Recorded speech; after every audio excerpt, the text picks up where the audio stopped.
in a performer, I'm thinking ahead. So in a performer, would we pay the leasing commission that amount of money up front? Yes. So you're really taking the risk that... Yes, you are. Okay. That's why I'm so adamant about what I was just talking about.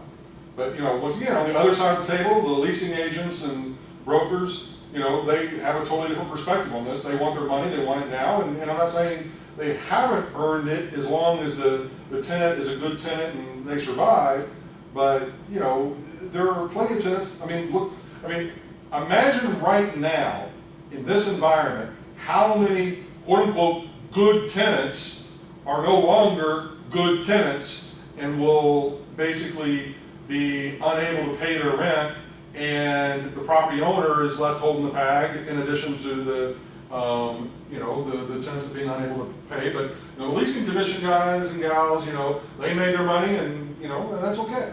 And they're going to make their money on releasing that property probably whenever the new tenants move in.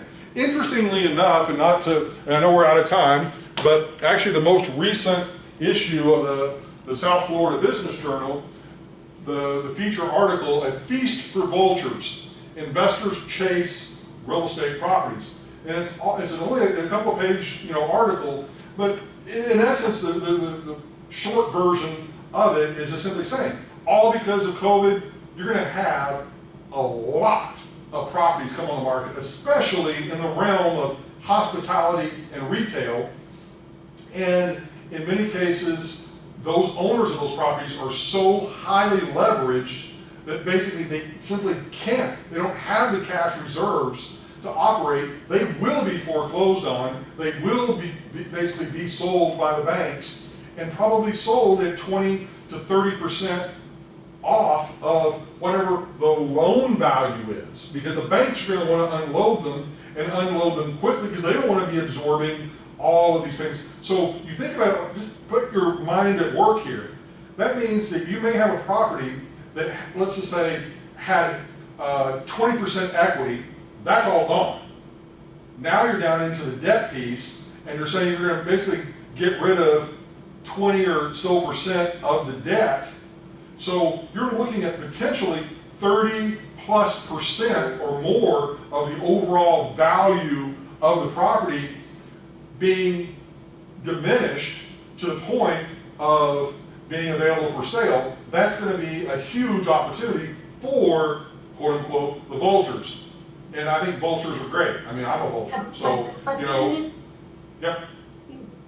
Question? Not commercial.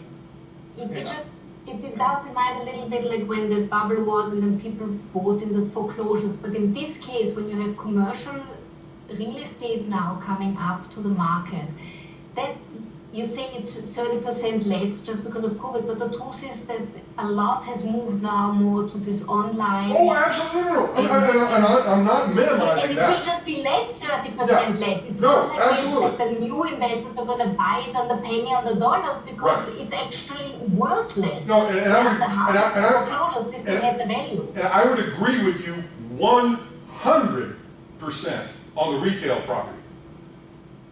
On the hospitality property, that is the one that we hope we can obviously get past all this pandemic nonsense and get back. And we may never get past. I don't know. You know, I mean, you know, on that aspect, I don't know any more than anyone else. But one would hope that on the hospitality side of the hotels and restaurants and things like that, that those will recover much quicker and have a more semi-permanent recovery than the retail.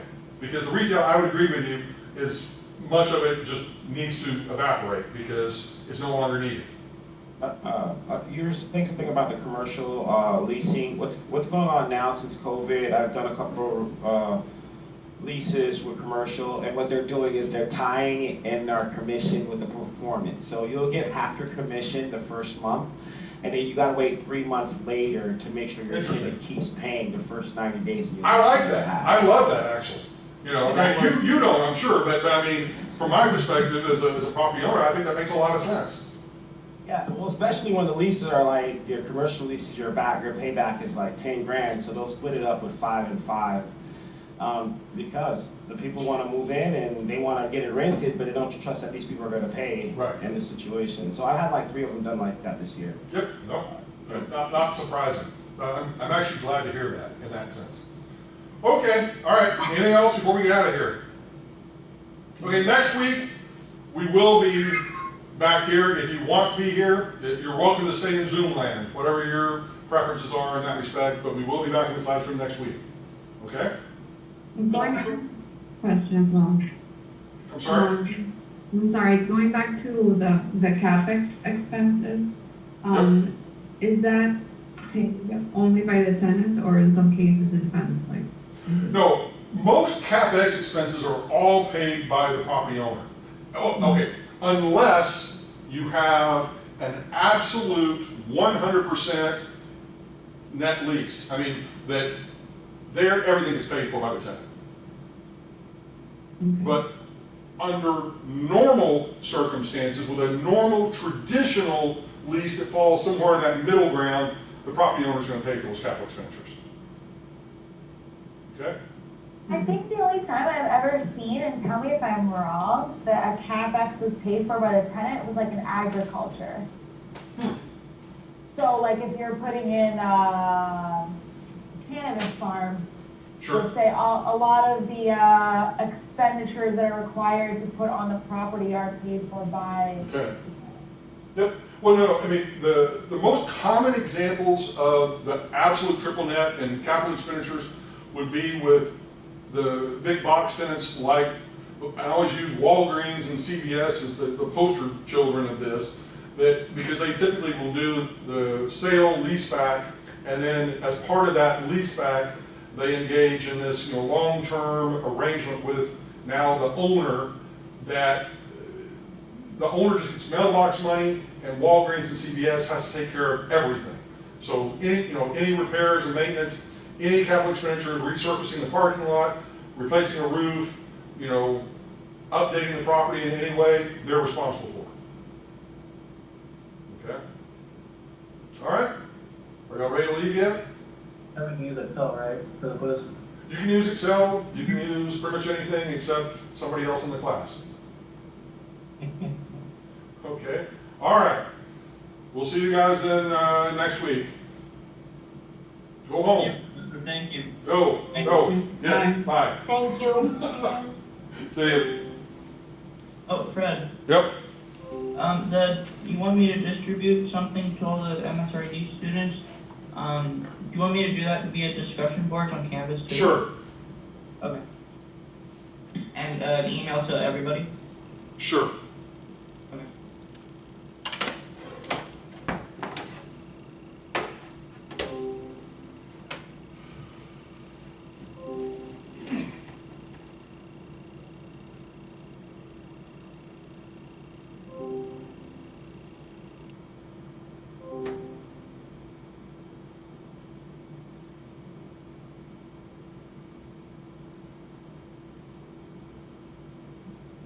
Hey, Professor, you said you mainly do a lot of development work over in Texas, right?